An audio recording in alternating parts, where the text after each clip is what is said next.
right, everybody. Bob Fitzgerald, Bravehaven Media, here with you tonight. We are coming to you live from our studios in Murray, Utah, and we are going to be talking about some more home safety stuff that is very important for you and for your family. And if you stay tuned, you're going to get the opportunity to win one of these bad boys, some smoke detectors. We've got those, and we'll be doing some call-ins for anybody who wants to call in at any time. Please call in at 800-716-9841, 800-716-9841, and we'd love to hear from you and talk to you, and we'll ask you a little trivia question. If you get that right, smoke detector could be yours. All right. If you remember what we talked about last week, the two previous weeks, first we talked about exit drills in the home, and then last week we talked about a recent house fire in West Valley City. A recent house fire in West Valley City where the family narrowly escaped. And boy, it was just one of those things that they were so lucky that they got out of that home, and we're grateful for that. And we talked about that, and we kind of took you on a little tour of that.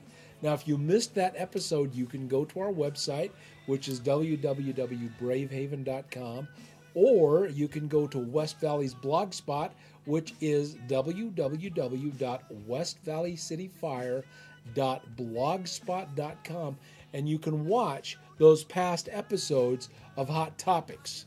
This is a great opportunity for all of us to think about safety and think about things that are most important in our lives, taking care of our family and taking care of making sure our households are safe.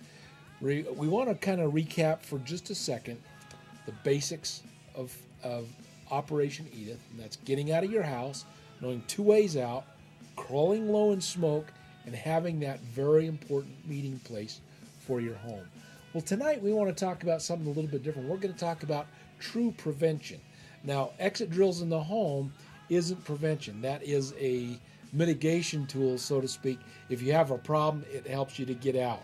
We want to be proactive in the community, and we want to make sure that everybody's household is safe and sound, and the best way to do that is prevent. So what we want you to do is take a survey of your home with your family or whatever. Just take a survey of your home and look at the things that you can make a difference in eliminating in your home. A few weeks ago, back in December, we talked about earthquake preparedness in the home. And in that episode or edition or whatever you want to call it, we talked about things you can do to prepare your house for an earthquake. And many of these things are the same things you're going to do just to have a safety checklist for your home. Now, if you would like, West Valley City has a little guideline sheet for you, and you can contact the Fire Prevention Division at 801-963-3336, and Robin there will help you get set up with some handouts and your own inspection guide, which is what we're going to go over tonight, is the inspection guide. We'd like to thank West Valley City Fire Department once again for sponsoring us, and we're grateful for their support, and we hope that you would do all that you can to make your neighborhood, your home, and your family as safe as possible. Okay, let's talk for a minute about taking care of things at home. The basic things you can do at home is start in your garage. Look in your garage just to see what kind of things you have stored in there. If you have paints, flammable liquids, gasoline, all those kind of things, please take them to a safe location, which is not in the garage, unfortunately. It's convenient in the garage, but those are not the best places to store those types of things. They should be stored in a separate location away from the home in case there's any problem at all. The other thing, I know if you're like me, I'm a clutter bug. Everything scattered everywhere. I take a tool out, I don't put it back. There's a lot of us out there like that. If you're one of those guys, take a few minutes, look at your workbench, look at your garage, and organize it. Keep it clean, keep it neat, keep everything in its place. You'll find if you can develop that habit and get into those types of habits, not only will it be easier for you to find that wrench when you need it or that screwdriver when you need it, it will make things much safer in your home because will have eliminated a lot of the clutter that can happen in our homes. One of the good places to start. Let's look at safety equipment that will help us. We've got these smoke detectors tonight, and we're going to be giving those away to callers if we get any callers. We hope that you'll be brave enough to call in, and that number once again is 800-716-9841, and we'll get you one of those smoke detectors. But everybody needs to have smoke detectors in your home. It is so important. Those smoke detectors are vital life-saving tools. Now, they are there to mitigate. They're not to prevent the fire, but they will help give you more time to get out of your home if you've got smoke detectors. What is recommended is that you should install a smoke detector in each sleeping room, in the hallways, and on every level of your home. Smoke detectors are like a party. The more, the merrier. Smoke detectors are a great place to start. Now, with your smoke detector, one of the things we'd like you to do is test it monthly. There are little cans of fake smoke that you can get that will test it. You can test it just by pushing the button and those kind of things. But get in the habit of testing your smoke detector. It's a great thing to be able to assign to one of your children or someone like that to come and check the smoke detectors in your home. Get everybody involved. Get everybody out there and doing the same kind of things and just making those kind of things going. Every household should have some type of a fire extinguisher. We recommend that you get an ABC fire extinguisher, and what that means, it's not an alphabet fire extinguisher, but it's a fire extinguisher that will put out Class A fires, Class B fires, and Class C fires. And just so you understand that, a Class A fire is a common combustible, paper, wood, those kind of things, clothing. A Class B is flammable liquids, and a Class C is electrical. And so those dry chemical extinguishers that you can buy in just about any hardware store, any supermarket kind of store will now have those smoke detectors, and they can make a great difference in controlling a small fire in the early stages of a fire. So everybody should have smoke detectors installed, and we should also have those fire extinguishers to help us. Okay, once again, I'm going to show you the prize for tonight. Here we go. These are what is available if you'll call in at 800-716-9841. I'll be able to give some of those away. Just all you have to do is answer a simple trivia question. So give us a call at any time in the program, and we'll take your call and talk to you about smoke detectors in your home. All right, the next thing, we kind of talked about cleaning up your garage a little bit. The next thing I'm going to talk about, it relates to the garage, it relates to the home, it relates to everywhere in your house that there is an electrical outlet. We want to make sure that you remove any electrical hazards. Now, if you've got a lot of extension cords, like most people have extension cords in their home, please take the time to check them to see if they're frayed, and that goes with anything that plugs in a wall. See if the cords are frayed or in any way in bad repair, and if they are, take them out of service. Those electrical cords cause so many fires. A lot of people will take those cords and they'll actually run them under carpet, and as people walk on them, it wears out the insulation in those cords. In fact, in my neighborhood in Sandy, just prior to Christmas, family lost their complete home simply because they had cords that were run under some carpet and stuff, and as the traffic walked on those, the cords wore thin on the insulation, overheated, and started the house on fire. And that family has been displaced. That home is still uninhabitable. It's a couple of months ago, and it's still it's going to be 5, 6, 7 months before that home is rebuilt, and that's in the process. I saw the contractors there earlier today working on some things. So here's what we say is remove cords that are under rugs, that are over nails, around pipes or heaters. Get the cords away from those things, and please, please, please make sure that one cord, one appliance. And what I mean by that is if you've got an extension cord and you've got it out there and you've got 5 or 6 things plugged into it, maybe you've got another extension cord so you can add more things onto it, by golly, don't do that. One cord, one appliance. Great visual on that is if you watch A Christmas Story, As Ralphie's dad is plugging in those lights to the tree, or he's plugging in the lamp that he won his major award.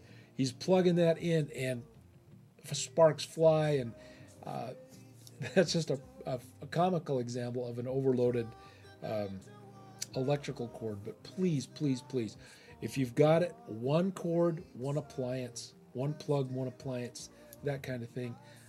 That just makes it so it's very difficult for you to overload that circuit. Now you might say, gosh, I really don't have enough electrical outlets in my home. If that's the case, if you've got to plug multiple things in to an outlet, make sure that it is one of those outlets that has the breaker built in, and one that has those kind of breakers. They are a lot safer. They're not the best option. Best option is one plug, one appliance. But in a pinch, those things will help extend that and help get that out there. The best thing you can do is call an electrician to come out and install some more plugs for you. Those would be great things for you. Okay, so one plug per outlet. Don't string surge protectors together. You know, we see that a lot in the fire department, especially in the workplace. We'll see someone have a surge protector, which is those breaker outlets that I was talking about, and they'll plug 2 or 3 or 4 in a chain just so that they can plug more things in. Please, please, please don't do that. That's just asking for trouble. The other thing that's great, especially if you've got kids around your house, is put the plugs that cover those outlets, so the little ones don't stick their fingers in there or whatever. There's a sad story. When I was just probably 21 or 22, had a friend that their baby got a hold of an electrical cord, actually put it in its mouth, and was electrocuted. So please, please, please, if you've got toddlers and things like that, please take care of those things. Now, you also should check for chemical hazards in your home. We talked about in the garage, you got your storage of flammable liquids a lot of times, and pesticides and those kind of things. Check for those kind of things under the cupboards, whatever. Put them in a safe place. Keep them out of the hands of toddlers. Keep them out of the hands of those little kids, because you know what? Those things can be devastating to a family, and nothing worse could happen than you leave something out, some kind of a cleaner out or some kind of a solvent out, and a little one gets a hold of that and becomes very ill, or worse, dies. So be very, very careful with that. Okay, I'm just going to read this. It says, store flammable chemicals in appropriate and approved containers that are in a well-ventilated location outside your home. Gasoline in the garage, convenient, yes. Safe, no. All right, store oily rags in covered metal containers. Basically, I don't store oily rags. Get rid of them if you can. Just get rid of them. But if you have to have them, store them in a metal container. Limit quantities of household chemicals and store them out of the reach of children. We talked about that, talked about the importance of that, and why those kind of things are so important to protect the little ones for those kind of things. Separate reactive chemicals. You know, if you might have a chemical that reacts with another, keep them separate. Don't let those things kind of mix. Now we're going to talk about checking for some fire hazards, which is kind of what we've talked about. We all need to do some house cleaning. I know my house is no exception. We need to do the house cleaning. You need to eliminate as many combustibles as possible. You know, the combustibles add to the fire load. So in the event of even a small fire, if you've got a lot of combustibles in there, that fire is going to grow very, very quickly, and it's going to make things very dangerous for you to get in there and or to be able to get out. And so if you can eliminate that, that will just assist you and help you keep things a lot safer and keep things a lot better in the event of a fire or emergency like that. The other place to really watch that is in your furnace room with your water heater and your furnace. Keep combustibles at least 3 feet away from your water heater and your furnace. The fire we had in West Valley a couple of weeks ago, where we showed the video last week, there was probably some combustibles a little too close to the water heater, and that is one of the contributing factors that got that fire going. And if you haven't seen that video, you need to go back and watch that from our previous episodes. What an amazing, amazing difference that would have made. Excuse me. If you've got fireplaces, here in Utah there are a ton of fireplaces. When was the last time your flue or your chimney was cleaned? Make sure it's clean. It gets that creosote buildup in there. And if that heats to a certain point, it will burn very, very hot and can extend into the attic, extend into other places into the home, and just wreak all kind of havoc. And boy, I'll tell you what, those chimney fires, when they go, they are impressive. They sound like a jet engine because it's got the air sucking up from below.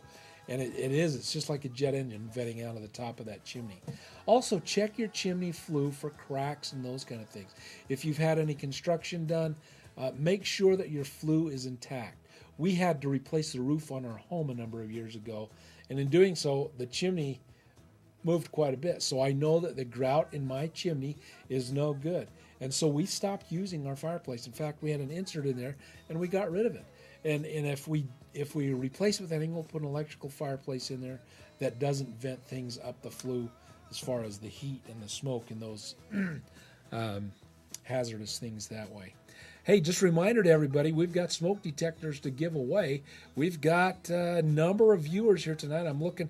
Last week we had 623 viewers. We'd like to get to 1,000 viewers tonight.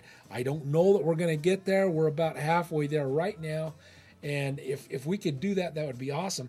But any of you out there, give me a call, 800-716-9841. That number should be up on your screen. That's 800-716-9841. We'd love to talk to you on the air, and we'd love to give you a smoke detector. So help us out here. You know, we're trying to help you out. Okay, back to our little discussion on fire hazards. Portable heaters. Oh my gosh, scary things. Little wires glow. They're very hot.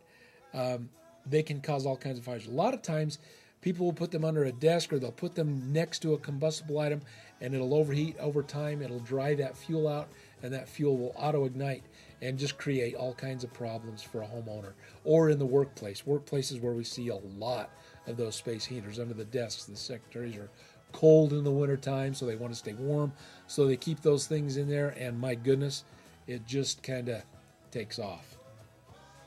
All right, don't light candles with less than 2 inches of wax or below the wick. No. Less than 2 inches of wax below the wick. Excuse me. Had to make sure what I was saying there. Candles are a huge source of fires nowadays. Candles and incense. And the thing, they give off such a nice warm glow, and they're so pleasant to look at. And a lot of times they have the aroma, the smells that come off the candles, if they're scented candles. Just a beautiful thing. But that small flame can engulf and destroy a $500,000 home in just a matter of minutes if it's left unattended. So please, please, please, if you're going to have candles, keep them safe, stay in the room with them, and don't let them get burned down too much, because if that wax starts burning, you've got all kinds of problems. When I was a little baby, I don't remember this because I was less than a year old, but my brother had lit a candle on top of the television, and it wasn't in a vase or a holder or anything like that. And as the candle melted down, it spread out and started the cabinet of the television on fire. And what a mess that was for my family to have to deal with that. So please make sure that you take care of those kind of things. And don't leave those things accessible. Don't leave candles. Don't leave matches. Don't leave lighters in access to kids. Let me tell you, we had earlier last year in 2010, we responded to a fire where a 4-year-old girl had figured out how to use a child-proof lighter. And she actually lit a room on fire. She got caught in there, and it killed her. And she died, and it was just a tragic, tragic thing. 4-year-old life snuffed out simply because she had access to fire. If you've got matches in your home, if you've got lighters in your home, I can't tell you anything that is more important than taking those things and making sure that the kids don't have access to them. I'll guarantee you that if you ask your toddlers, your 5-year-olds, your 6-year-old, your 7-year-old, where the matches are, they can go right to them and find them. So make them so they're inaccessible. We don't want to have any more children die because of that type of fire. Those types of fires are 100% preventable. And what a tragic thing it would be to have you or someone else responsible that one of these kids gets one of those matches in their hand. So that's one of the greatest things from a prevention standpoint that I can tell you. Okay, now we're going to talk just a little bit about secure large items in your home. We talked about that when we did our earthquake series, about securing a water heater and those kind of things. There are straps that you can get where you can strap those to a stud and make sure that they don't tip over. The other thing that's very important to do in those situations is install that flexible hose or flexible supply hose for your gas appliances. In an earthquake or something like that, they have a tendency to rock and roll, and if you've got the rigid piping, that might snap, bend, or create a leak where that leak will go and can cause all kinds of problems. But that flexible hosing gives a little bit of play so that in the event of an earthquake or something like that, that shaking doesn't affect you quite as much. Okay, here's the advice. It says, anchor water heaters, large appliances, tall or heavy furniture, and pitchers to studs in the wall. Now again, on the earthquake, those large furniture items can topple over. And remember, for heaven's sakes, don't put big glass things over your bed, like big glass pitchers and stuff like that, because in an earthquake, those things can fall and cause all kinds of damage and cut you, and you don't have to have those types of injuries.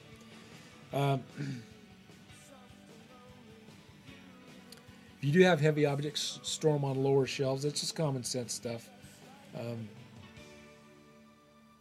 One of the things that is not listed on this list that I'm kind of going through are something that is also a very important life-saving device.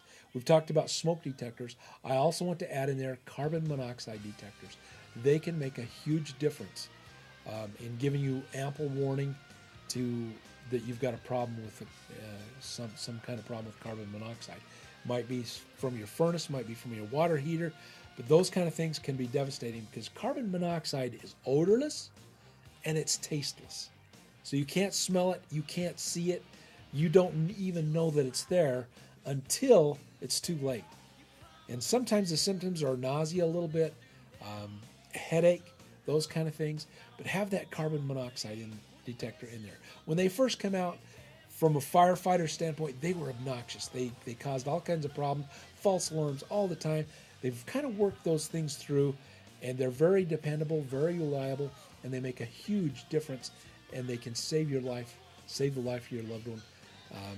You'll probably see in the news several times carbon monoxide poisoning, family dies because of carbon monoxide. Individuals have to go to a hyperbaric chamber because of carbon monoxide poisoning. Those things can be avoided if you have a good working carbon monoxide detector in your home. Hey everybody, this is Bob Fitzgerald from BRAVEHAVEN Media and West Valley Fire Department. We're going to wrap this up. We didn't have any callers. We had, looks like we got about 600 viewers. I'm going to give you one last chance to call in, 800-716-9841. If you'd like a smoke detector, I'll take the first caller within the next 30 seconds. And then we're going to close this broadcast out for tonight, and we'll say goodnight and see you till next week. But remember, in your homes, in the community, in your life, be smart, be safe, and for sure, be ready. All right, this is Bob Fitzgerald, BRAVEHAVEN Media, saying thanks and good night.